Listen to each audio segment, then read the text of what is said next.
Hello, আসসালামু আলাইকুম। আমি মোহাম্মদ জুয়েল পাটোয়ারি। আমি আপনাদেরকে আজকে অটোক্যাডের একটা গুরুত্বপূর্ণ বিষয় নিয়ে আলোচনা করব। যে বিষয়টা আসলে অটোক্যাডে যারা অটোক্যাড সফটওয়্যারটা যারা ব্যবহার করে, প্লাস যারা এই ড্রাফটিং পেশার সাথে জড়িত, বা যারা ড্রাফটিং পেশায় আসতে যাচ্ছেন বা অটোক্যাড শিখতে যাচ্ছেন, অর্থাৎ অটোক্যাড ফিল্ডে আপনি কাজ করতে চাচ্ছেন, এমন সবার জন্য আমি মনে করি আমার আজকের টিউটোরিয়ালটা মোস্ট ইম্পর্টেন্ট, ভেরি ইম্পর্টেন্ট। অবশ্যই আশা করি আপনারা টিউটোরিয়ালটা খুব মনোযোগ সহকারে দেখবেন এবং এ থেকে অবশ্যই আপনারা উপকার পাবেন এবং আপনাদের অবশ্যই কাজে লাগবে এই টিপসটা এবং এই টিউটোরিয়ালটা। তো আমি আজকে আসলে মেইনলি দেখাবো কিভাবে অটোক্যাডে মেইন আমার টপিকটা হচ্ছে ড্রাফটিং সেটিং। অর্থাৎ আমি অটোক্যাডে ইন্টারফেসে নতুন একটা ফাইলে কাজ করব, অর্থাৎ নতুনভাবে একটা ফাইলের উপর কাজ করার জন্য প্রথম স্টেপগুলো কি ফলো করা লাগে। দ্যাট মিন্স আমি যেটাকে বলি আর কি ড্রাফটিং সেটিং আর কি, এইটাকেই টোটালি আমি এখানে ডেসক্রাইব করার চেষ্টা করব। আশা করি আপনারা পুরো ভিডিওটাই দেখবেন। তো চলুন, আমি যখন কোনো একটা ড্রয়িং করব বা যে কোনো ধরনের ড্রয়িং করার জন্যই আমি অটোক্যাডে সফটওয়্যারের মধ্যে সফটওয়্যার ওপেন করব। আর ওপেন করার পরে যেই আমাদের কাজগুলো থাকে তার মধ্যে ওয়ান অফ দ্যাম হচ্ছে প্রথমে একটা ফাইল। আমি সাপোজ আমি এই ফাইলটাকে কেটে দিলাম, আমি অটোক্যাডটাকেই ওপেন করে রাখছিলাম। তো আমি এখানে অটোক্যাড 2013 আইকনের উপর ডাবল ক্লিক করে আমি আমার সফটওয়্যারটাকে রান করাইলাম। তো রান করার পরে ফার্স্ট আমার কাজ থাকবে হচ্ছে আমি আমার ফাইলটাকে সেভ করে নেওয়া। আমার ফাইলটাকে সেভ করে নেওয়া। সাপোজ আমি এখানে ফাইলের পুল ডাউন মেনু থেকে আমি সেভ অপশানে চলে গেলাম। সেভ যাওয়ার পরে এখানে আমি যেই লোকেশন আমার কম্পিউটারে যেই জায়গায় আমার ফাইলটা সেভ করতে চাই সেখানে আমি চলে গেলাম। তো আমি সেখানে ডেস্কটপে আমি সিলেক্ট করে এখানে আমি ফাইল দিলাম, সাপোজ ড্রাফটিং সেটিং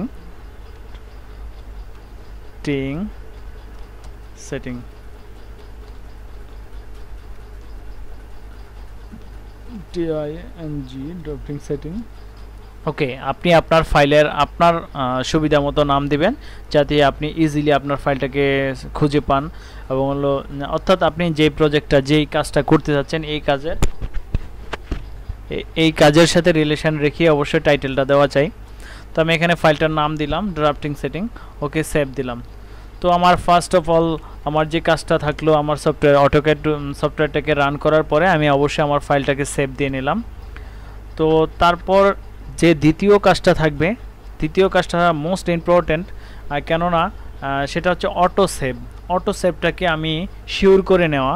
কারণ দেখা যাচ্ছে যে আপনি কাজ করতেছেন অফিসে, সারাদিন কাজ করলেন, 4 ঘন্টা 5 ঘন্টা কাজ করলেন, বাট আপনার যখন কাজ করার পরে দেখলেন যে হঠাৎ করে ইলেকট্রিসিটি চলে গেল, লোডশেডিং হইল, তখন আপনার ফাইলটা মিসিং হয়ে গেল।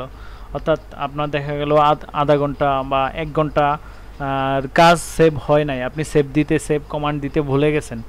সো সেই জন্য আপনি অবশ্যই ফাইলটাতে কাজ শুরু করার আগে অটো সেভ অপশানটাকে শিওর করে নেবেন, দেখে নেবেন কয় মিনিট পরে অটো সেভ অপশান দেওয়া আছে। সো সেক্ষেত্রে আমি কি করব, আমি অপশান কমান্ড দিলাম, অথবা মেনু অপশান থেকে নেওয়া যায়। তো অপশান কমান্ড দিয়ে এখানে ওপেন অ্যান্ড সেভ কমান্ড দেখতে পাচ্ছেন, ওপেন অ্যান্ড সেভ কমান্ড। তো এখানে আপনি যাওয়ার পর দেখেন এই যে এখানে এক দেওয়া আছে অটোমেটিক সেভ। আপনি দেখবেন যে এই অটোমেটিক সেভটাতে টিকমার্ক দেওয়া আছে কিনা, আর এখানে কত মিনিট দেওয়া আছে। সাপোজ এখানে 10 মিনিট দেওয়া আছে, আমি চাচ্ছি এখানে আরও কমিয়ে দিব, 5 মিনিট পর সে অটোমেটিক সেভ হবে। তো আমি এখানে 5 মিনিট দিলাম, তারপর অ্যাপ্লাই দিলাম, ওকে দিলাম। ওকে, এখন দেখবেন আপনি যদি এই ফাইলটাতে আপনি কোনো প্রকার কাজ নাও করেন, দেখবেন প্রতি 5 মিনিট পর সে এখানে দেখবেন কমান্ড প্রমোট এরিয়ায় সে সেভ কমান্ড উঠে যাবে এবং অটোমেটিকই সেভ হবে। তো এটা হচ্ছে সেকেন্ড স্টেপ। তারপরেই কি করতে হবে, আপনি যে ড্রয়িংটা করবেন, অর্থাৎ এই অটোক্যাডে যে ড্রয়িং করবেন, যে প্রজেক্টটা করবেন, যে কাজটা করবেন, দেখবেন ওই কাজটার এককটা কি ধরনের একক আছে, অর্থাৎ ইউনিট কি, আপনার ড্রয়িংয়ের ইউনিটটা কি।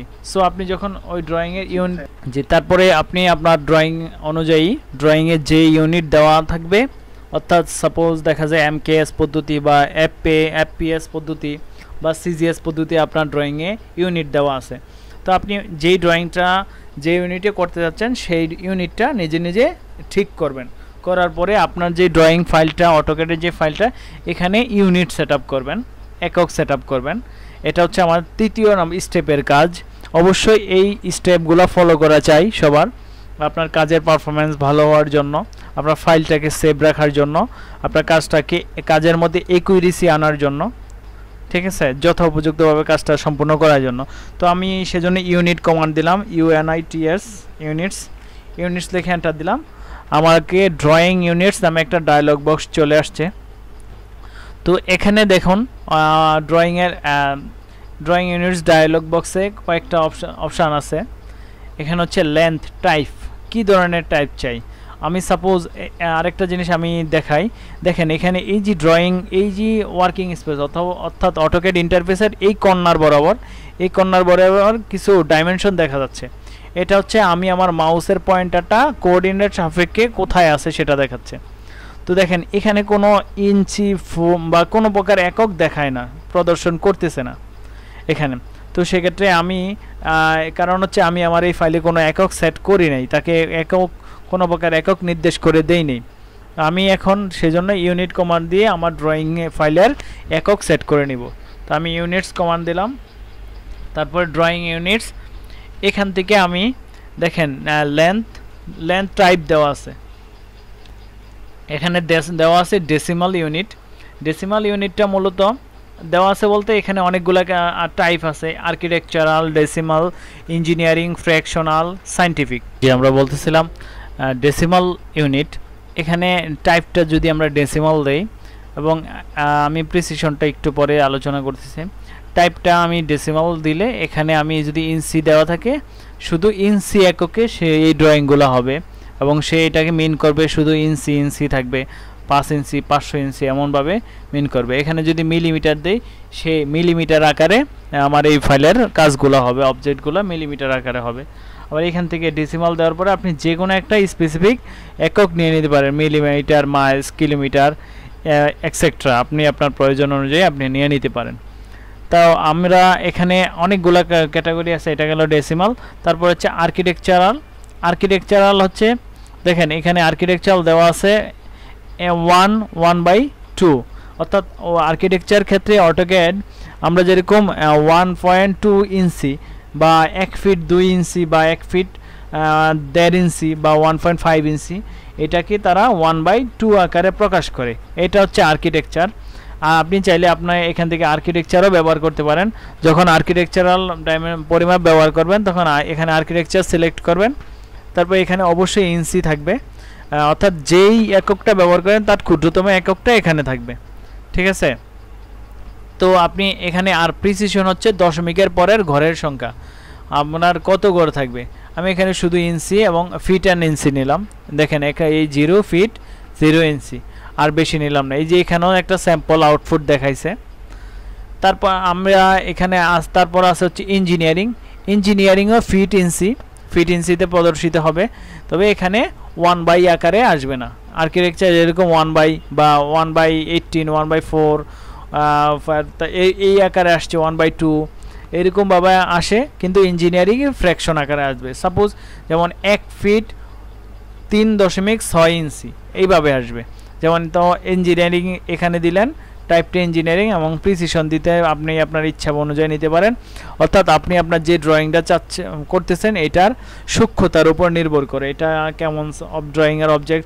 সাপোজ দেখা যায় অ্যামিবার আপনি ড্রয়িং করলেন, এখানে ন্যানো ইঞ্চি, খুব ক্ষুদ্রতম ইঞ্চিও কনসিডার করা হয় না। কিন্তু আপনি একটা দালান 1000 ফিট লম্বা দালান, সেক্ষেত্রে আপনি 0.1 ইঞ্চি কনসিডার করা হয়।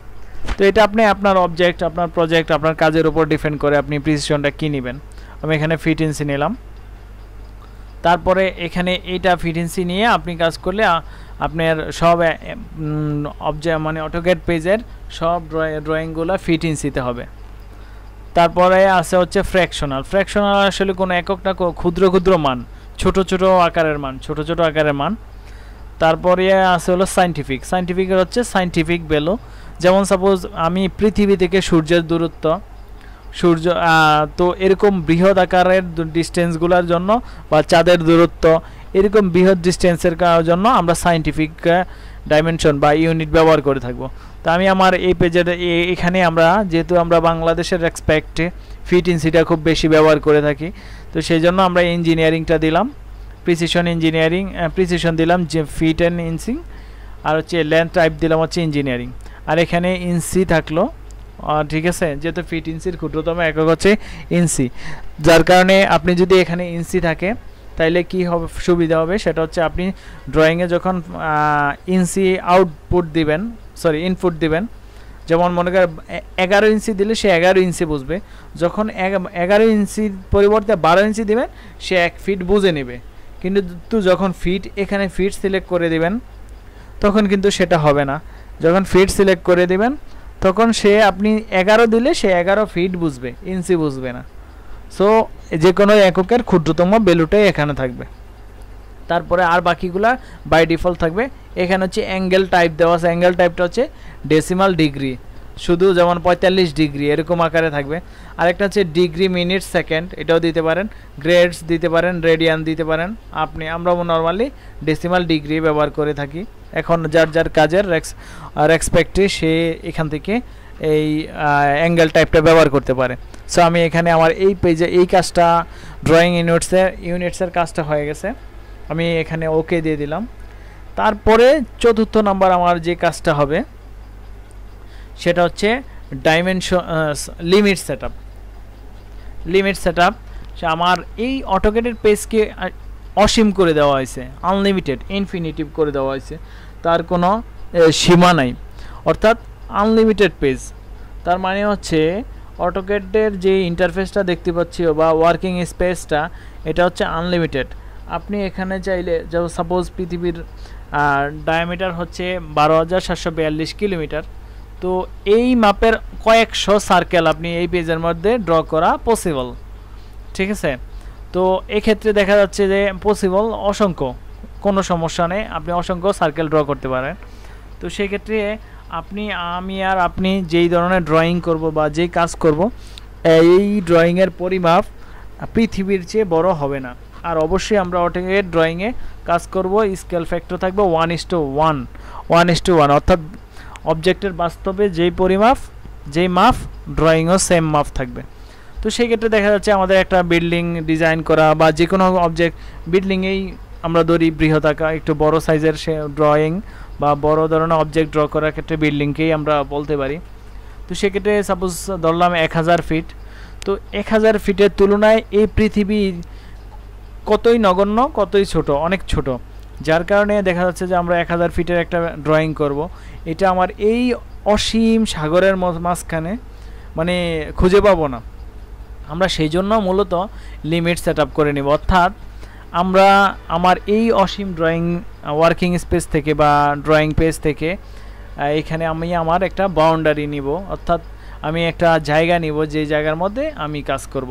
তার মানে আসলে এরকম না যে অটোক্যাডের যেই ওয়ার্কিং স্পেস বা যেই জায়গা আছে এ থেকে কেটে বা আলাদা কোনো ফাইল তৈরি করে, এরকম কিছু না। যেমন সাপোজ আপনি সহজ একটা উদাহরণ দিলে বোঝা যায়, যেমন আমরা পৃথিবী একটা জায়গা, টোটাল একটা এরিয়া, যেখানে একটা বিভিন্ন ল্যান্ডের অর্থাৎ বিভিন্ন বিল্ডিংয়ের বা বিভিন্ন জমির মালিক বিভিন্ন জন, তো সে তার জায়গাটুকুতে সে যেইটুকু জায়গার মধ্যে বিল্ডিং তুলতেছে ওইটুকু জায়গাকে সে শুধু বাউন্ডারি দিয়ে রাখতেছে, তো এরিয়া দিয়ে রাখতেছে। তার মানে এই নয় সে এই জায়গাটুকুকে পৃথিবী থেকে আলাদা করে ফেলতেছে, এরকম না, জাস্ট পৃথিবীর মধ্যেই আছে, বাট সে তার ইন্ডিকেট করতেছে যে এই এরিয়াটুকু আমার, আমি এই এরিয়াটুকু ব্যবহার করব বা কাজ করব।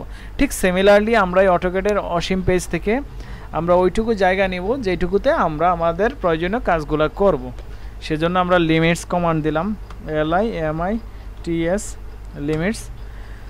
তো লিমিটস যখন কমান্ড দিলাম, কমান্ড প্রমোট এরিয়া দেখেন লেখা আসছে limits specify lower left corner আর লিখছে অর নো অর অফ।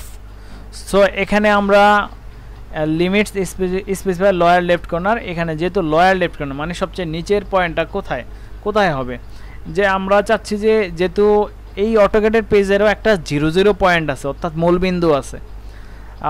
তো আমরা চাচ্ছি যে লোয়ার লিমিটটা নিচের যেটা দৈর্ঘ্য এবং প্রস্থ 00 থেকে শুরু করুক, যার কারণে আমি লোয়ার লেফট কর্নারটা 00 দিলাম, এন্টার দিলাম জাস্ট।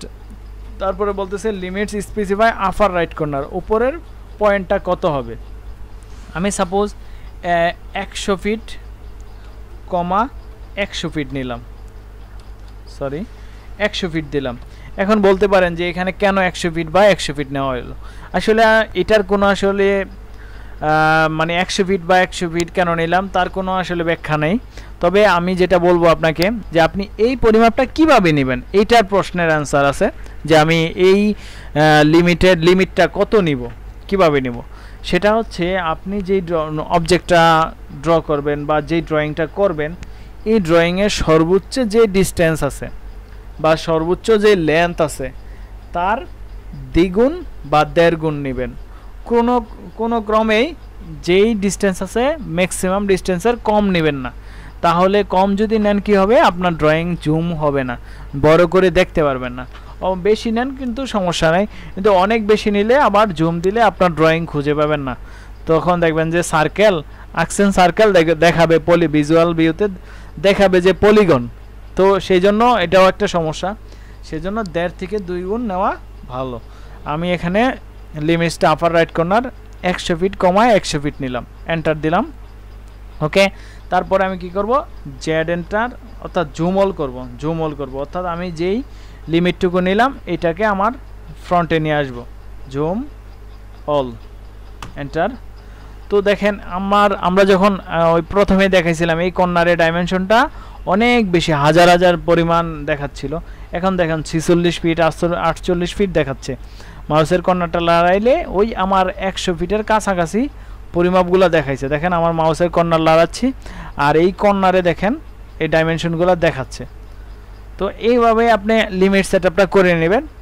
তারপরে যেটা করবেন 5ম নম্বরে, সেটা হচ্ছে ড্রাফটিং সেটিং করবেন। আপনার এই যে টেক্সট বার এখানের মধ্যে মাউসের রাইট বাটন ক্লিক করে সেটিং ক্লিকের মধ্যে এখানে দেখেন ড্রাফটিং সেটিং নামে একটা ডায়লগ বক্স চলে আসছে। এখানে আপনি কিছু সেটআপ করে নেবেন। তার প্রথমে আছে হলো স্ন্যাপ অ্যান্ড গ্রিড। আপনার যদি ড্রয়িংয়ে স্ন্যাপ অ্যান্ড গ্রিড প্রয়োজন হয় এখান থেকে স্ন্যাপ অ্যান্ড গ্রিড অন করে নিতে পারেন। তো এটা আসলে সব সময় প্রয়োজন হয় না, কিছু স্পেশাল কাজের জন্য স্ন্যাপ অ্যান্ড গ্রিড আমাদের প্রয়োজন হয়ে থাকে। তারপর হচ্ছে পোলার টেকিং যাচ্ছি আমরা, আমি দেখাচ্ছি ইজিলি। পোলার টেকিংটা হচ্ছে আমি আসলে অন করে দিয়ে দেখাইলে ভালো হবে। আমি পোলার টেকিং অন করে দিলাম, তারপরে আমি ওকে দিলাম। আমি একটা লাইন ড্র করলাম, সাপোজ এই একটা লাইন ড্র করলাম। দেখেন এই লাইনটা যখন ড্র করার পরে এই যে একটা ডটেড লাইন আমাকে ইন্ডিকেট করতেছে, সে একটা ইন্ডিকেট করতেছে, তার মানে বোঝাচ্ছে এটা সোজা একটা লাইন। ঠিক আছে, এই যে এদিকে অ্যাঙ্গেলগুলো সে ইন্ডিকেট করতেছে, ডটেড লাইন দেখাচ্ছে, একটা ডটেড লাইন।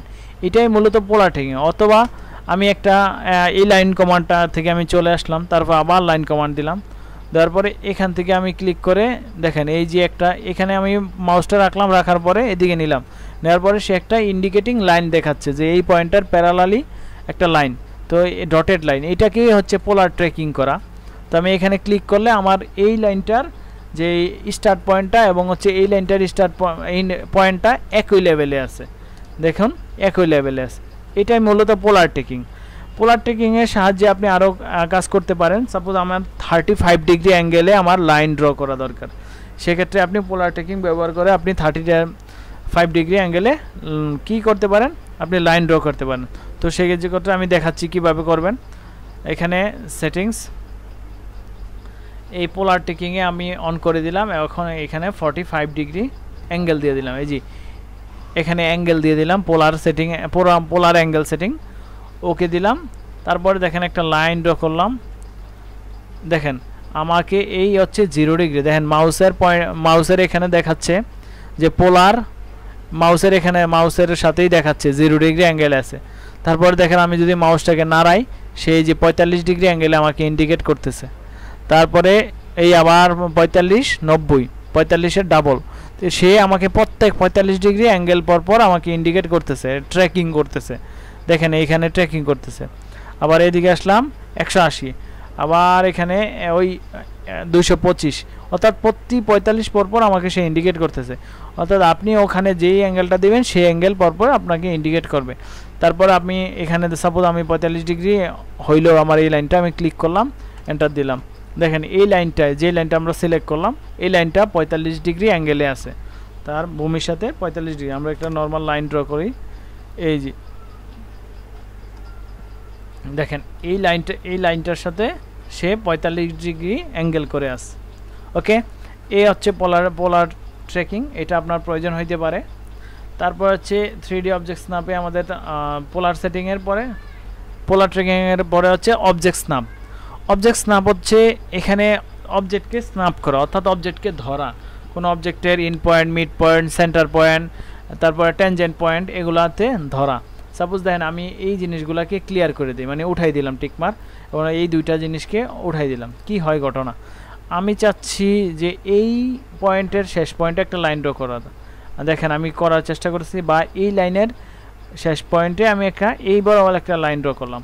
মনে হচ্ছে যে এই লাইন, দুইটা লাইন একসাথে মিলছে, কিন্তু আসলে মিলে নাই। দেখেন এর মাঝখানে ফাঁকা আছে, এর মাঝখানে দুইটার মাঝখানে ফাঁকা রয়ে গেছে।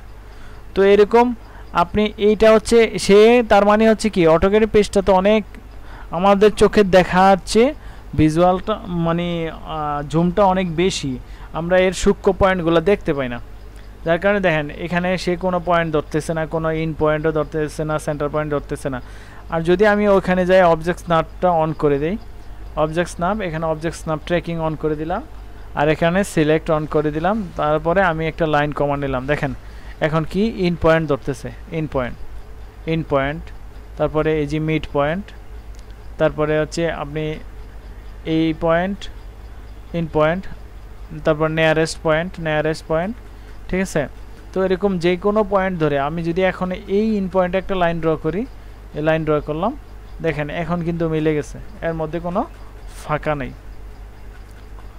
ওকে, তো এই হচ্ছে অবজেক্ট স্ন্যাপ। তারপরে হচ্ছে ডাইনামিক ইনপুট সিস্টেম। এখন দেখেন আমি এই যে আমার যেই কমান্ডগুলো আমি দিচ্ছি, এই কমান্ডগুলো কমান্ড প্রমোট এরিয়ায় উঠতেছে। আর যদি আমি unable in pointer input on করে দিই, ওকে দিলাম, তারপর আমি অফসেটের জন্য কমান্ড দিলাম, দেখেন আমার পয়েন্টারের মধ্যে কমান্ডটা উঠছে। বা কপি কোনো কিছু লিখলাম, আমার পয়েন্টারের মধ্যে সে কমান্ডটা উঠতেছে, কপি লিখলাম, কপি কমান্ড পয়েন্টার মধ্যে, এটা হচ্ছে ওই যে পয়েন্টার ইন আনেবল লিখে দিলাম, টিকমার্ক দিয়ে আসছিলাম সেই জন্য। তারপরে এখানে ডাইনামিক ইনপুট সিস্টেমে, তারপর যদি আনেবল ডাইমেনশন ইনপুট হয় আর পসিবল, তো এটাকে যদি অন করে, তাইলে সে আমার পয়েন্টারের কাছে আমি যখন লাইন ড্র করব সে ডাইমেনশন দেখাবে, অ্যাঙ্গেল এবং ডিস্টেন্স দেখাবো। দেখেন আমরা ওকে দিলাম, তারপর আমি একটা লাইন ড্র করলাম, এই যে একটা লাইন ড্র করলাম, দেখেন আমাকে সে লেন্থ দেখাচ্ছে, অ্যাঙ্গেল দেখাচ্ছে, কত ডিগ্রি অ্যাঙ্গেলে যাচ্ছি, কতটুকু লেন্থ হচ্ছে, লেন্থ অ্যাঙ্গেল দেখাচ্ছে। তো এই হচ্ছে ড্রাফটিং সেটিং। আশা করি এই স্টেপগুলো ফলো করে আপনারা যদি আপনি অটোক্যাডে কাজ করেন, আপনার কাজটাতে ভুল হওয়ার সম্ভাবনা, ফাইলটা মিসিং হওয়া, এবং কাজটা আপনি যে কাজটা করতে চান এটা খুবই সহজ হয়ে যাবে, ইজিলি করতে পারবেন, খুব ইউজার ফ্রেন্ডলি হবে আপনার এই সফটওয়্যারটা, এবং আপনি এটাকে ব্যবহার করেও সুবিধা পাবেন। আশা করি যে জিনিসগুলো আলোচনা করা হইলো আপনারা বুঝতে পারছেন। আর যদি কোনো প্রশ্ন থাকে বা কোথাও বুঝতে না পারেন, আমাকে কমেন্টস করে জানাবেন, ভিডিওটির নিচে কমেন্টস করে আমাকে জানাবেন। আর আমার চ্যানেলে সাবস্ক্রাইব করে আমার সাথেই থাকবেন। আমি চেষ্টা করব অটোক্যাডের উপর অটোডেস্কের ধারাবাহিক যেই কোর্স আউটলাইন আছে, অর্থাৎ টেন্টেটিভ কোর্স আউটলাইন অনুযায়ী এই সফটওয়্যারের উপর অটোক্যাড 2D 3Dর উপর ধারাবাহিক টিউটোরিয়াল তৈরি করার শীঘ্রই আমি ধারাবাহিকভাবে অটোডেস্কের যে সিলেবাস আছে সেই অনুযায়ী টিউটোরিয়াল বানাবো। আপনারা আশা করি সেই টিউটোরিয়ালগুলো দেখবেন এবং আমার সাথেই থাকবেন। এ বলে আজকে আল্লাহ হাফেজ।